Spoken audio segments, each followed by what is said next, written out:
Over the years, I've put together a series of recipes I call my go-to recipes because they come together very quickly and they're very easy to make. Today I want to show you my go-to coffee cake, and it begins with 3 cups of flour and 2 cups of sugar in my food processor, and then I'm adding in cubes of butter, about a stick and a half, and I'll pulse it until the mixture resembles cornmeal. Now some extra flavor comes from a half teaspoon each of ground cinnamon, ground cloves, and fresh nutmeg.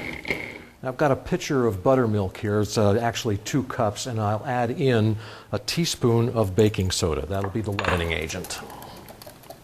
Now first remove a 1/4 cup of the flour mixture and just set that aside, and then slowly add the wet ingredients gradually into the dry mixture, and then I'll add in a cup each of raisins and toasted nuts.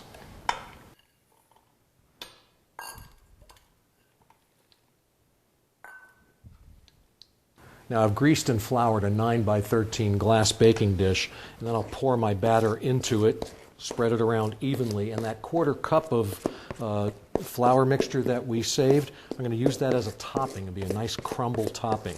Then I'll bake it in a 350 oven for 1 hour until a toothpick inserted in the center comes out clean.